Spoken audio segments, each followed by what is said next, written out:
Assalamualaikum warahmatullahi wabarakatuh. Perkenalkan, nama saya Daniel Dwan Santoso. Eh, di sini saya mau mempresentasikan hasil kerja saya mengerjakan UTS mata kuliah Interaksi Manusia dan Komputer. Di sini eh, langsung aja kita masuk lah ya ke presentasinya.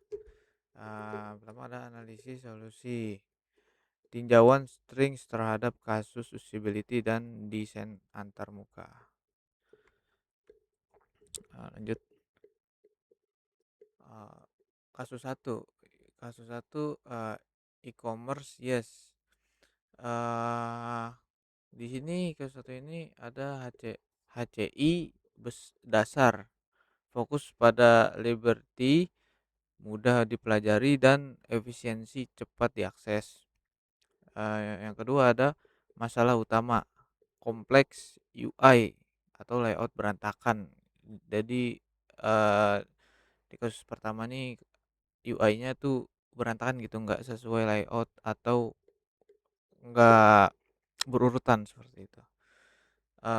Yang ketiga ada inkonsistensi, tombol berubah-ubah. Jadi ketika kita pencet, misalkan kita pencet logo home, nah jadi ntar dia berubah tuh logonya, entah berubah entah apa gitu kan. Selanjutnya ada sistem delay, jadi loadingnya lama. Jadi ketika user ngetik home, nah itu dia loading gitu, lama gitu, loading gitu, berat gitu. Jadi em, sangat merusak pengalaman pengguna lah bisa dibilang. Oke, lanjut. ah Selanjutnya ada implementasi prinsip dasar HCI. Yang pertama, eh, eh, learnability, memastikan navigasi konsisten agar pengguna baru memahami alur belajar dalam kurang 1 menit lah, ya kan. Yang kedua, efisiensi, mengurangi mengurangi jumlah klik untuk mengakses materi pembelajaran utama. Jadi kalau udah diklik ya diklik sekali aja gitu, jangan diklik klik klik klik klik lagi gitu. Nah, selanjutnya ada memorability, penggunaan ikon standar yang mudah diingat setelah penggunaan pertama. Jadi user misalkan mau tetap pakai aplikasi yang kita buat, jadi user tuh udah paham gitu. Jadi kayak, oh, tombol kiri atas tuh home, ya kan, tombol kanan atas buat nyari gitu, buat nge-search. Nah, jadi mudah diingat lah. Terus selanjutnya ada error prevention, sistem validasi input yang mencegah kesalahan formulir pendaftaran. Jadi eh, sistem ini error kalau input formulirnya itu nggak lengkap atau gimana gitu ya. Selanjutnya identifikasi kesalahan antarmuka. Nah, yang pertama, complexity adalah tampilan yang terlalu rumit, meningkatkan beban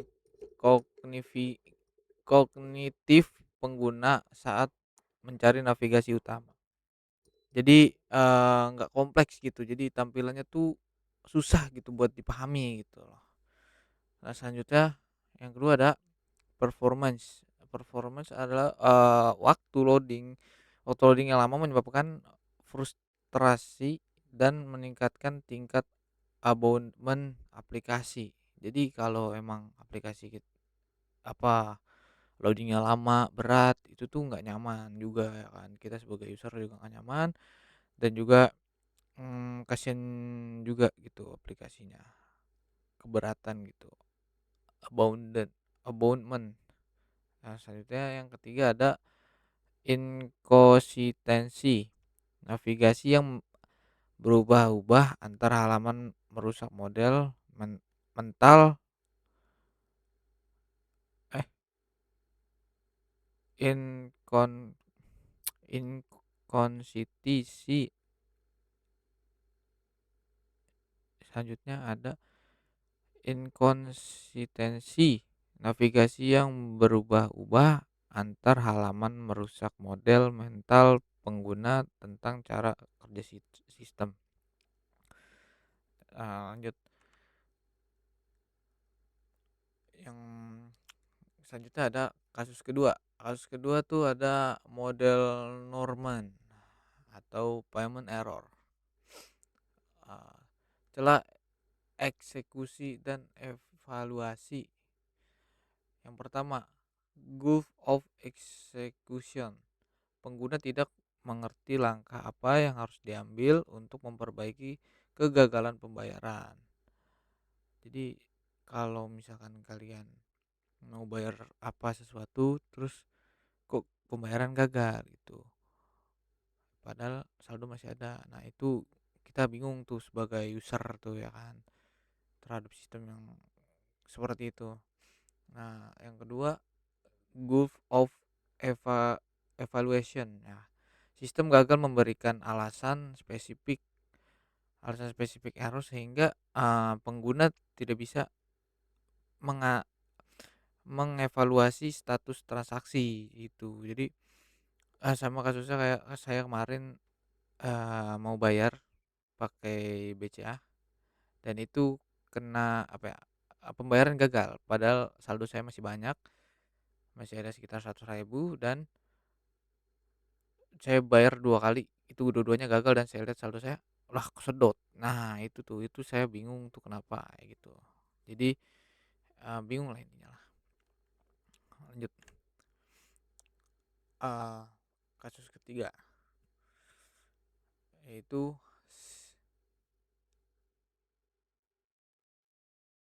Schneiderman dan Schneiderman versus About dan Beal. Apa Beal, bagaimana sih, ada begitu dah intinya.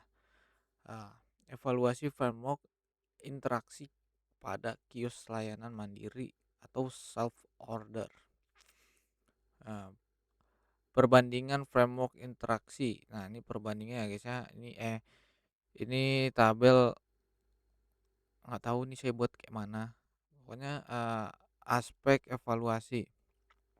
Ada aspek evaluasi, ada modem Slenderman, ada model Abound dan Bael. Beal.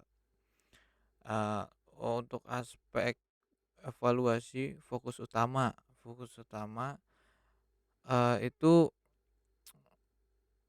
mengatur desain antar muka nine golden rules, seperti itulah bisa dibilang kalau model Slenderman-nya di fokus utama, dan juga model abundant dan BL untuk di fokus utama adalah alur komunikasi for component atau bisa bilang SUIO. Eh, Selanjutnya ada kelebihan. Kelebihan itu kelebihannya dari masing-masing ini ya, dari Slenderman dan Abon Bael ini, dia kelebihannya tuh mudah diterapkan untuk eh, perbaikan UI. Kalau model Slenderman itu kelebihannya mudah diterapkan untuk perbandingan UI. Dan untuk model Abound untuk kelebihannya eh, mendeteksi hambatan teknis input ataupun output seperti itu. Dan aspek eh, kesimpulannya ya, kesimpulan dari model Slenderman eh, kurang tepat untuk kios fisik gitu. Jadi kayak kurang kurang pas lah kalau untuk self order atau kios kios yang fisik gitu ya. Nah, kalau misalkan model Abound dan Beal ini paling tepat untuk kios fisik karena dia uh, bisa komunikasi 4 komponen, seperti itu. Lanjut, eee, emang saja ada kasus keempat, yaitu prinsip desain UI, add-ons antarmuka mobile dan redesign aplikasi kesehatan. Eee, Redesign aplikasi kesehatan, yang pertama visibility, icon icon vital, detak jantung, janji dokter diletakkan pada area fokus utama. Yang kedua, simplicity, palet warna biru, hijau, eh, biru, hijau, per, pro- profesional dengan teks minimalis. Dan untuk feedback responsif, visual instan saat tombol di saat tombol pendaftaran ditekan gitu. Jadi responsif, sangat responsif gitu. 0, sekian detik gitu. Selanjutnya ada kasus kelima, ada usability testing, transportasi ya. Yang pertama ada rancangan uji atau uji rancangan. Ada rencanaan uji atau uji rencana. Error rate dan text complete. Jadi uh, kita ngetes ada errornya atau enggak atau gimana gitu. Kita uji. Terus yang kedua ada skenario. Skenario ini ada selesaikan satu pesan dari awal sampai akhir gitu skenarionya, tahap-tahapnya. Terus perbandingan iteratif iteratif ya. Tambahan progres indikator dan pop up konfirmasi sukses di akhir proses, seperti itu. Dan selanjutnya ada rancangan usability testing, metodologi pengujian. Pengujian dilakukan pada prototipe aplikasi transportasi dengan fokus pada alur pemesanan. Yang pertama, metrik sukses rate dan text time. Yang kedua, skenario pemesanan taksi dari lokasi saat ini ke bandara.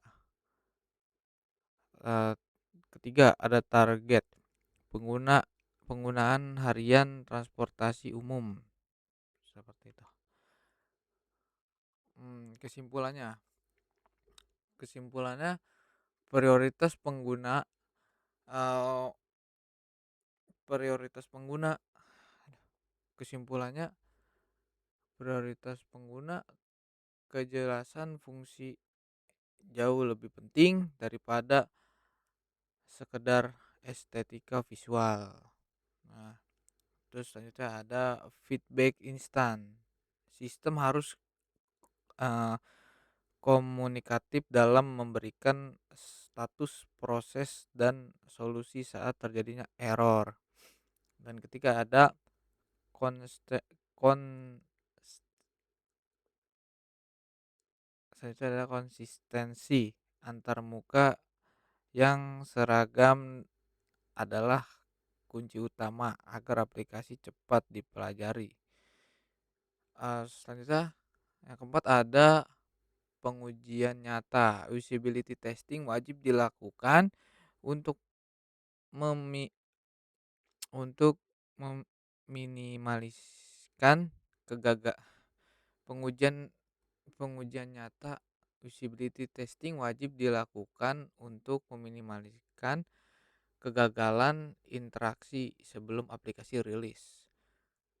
Yang kelima ada inti pesan, aplikasi yang baik adalah aplikasi yang mampu menjabat uh, me, me,